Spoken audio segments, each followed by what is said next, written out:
couple of days ago, I made a video about RIP ammo. And one of the things I said about that ammo is I don't like it because I think it's marketed in a way that makes it look like our intent is to kill if we use that ammo.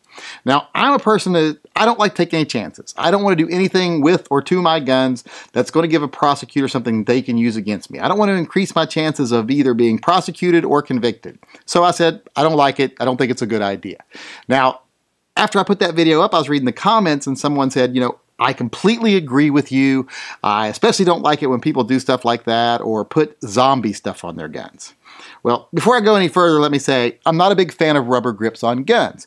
When I buy a revolver, I usually switch it out to a nice set of wood grips. I like wood grips. I like them better for the range. I like them better for the way they look. I just like them better. Because with rubber grips, I find them to be just too tacky. I don't like the way they're real tacky in my hand, so I like wood grips better.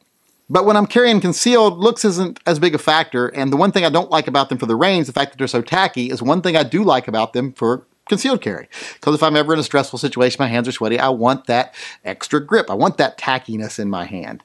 Now, another thing is, mostly they're black. Rubber boot grips are usually black, and I don't think they look good. They look okay on this gun because it's a black gun, but most of my guns are stainless. So if you put black grips on a stainless gun, I think it looks cheap. Now, luckily, Hogue makes other color grips, but of course, about the only one they make is the pink. And if you don't want the pink, which, you know, I got no problem with pink grips. I'm very secure in my masculinity. Hell, this would match the bra that I've worn on camera a couple of times. But I'm not a big fan of pink in general, so I went with the zombie grips, the zombie green grips. Now, I bought them because they're rubber and they're not black, and I like zombies. So as I'm reading that, and the guy says, yes, he agrees with me, and he also feels that it's the same kind of a thing when people put zombie stuff on their guns. As I am sitting there putting these on my guns as I'm reading it, I had to think to myself, wow, this kind of makes me look a little bit like a hypocrite, so I have to come up with a very well-crafted argument as to why I think this is okay. And that argument I came up with is, you god mother, don't tell me what to do. You ain't the mother boss of me. You ain't my damn mother. You didn't give birth to me, so don't to do. So that well-crafted argument aside, after I put them on there and I said that, you know, I thought about, you know, I don't see a problem with these. These don't show any kind of intent. They don't show any prejudgment on my part that I'm looking to kill someone, unless, of course, they want to try to say I thought the guy was a zombie.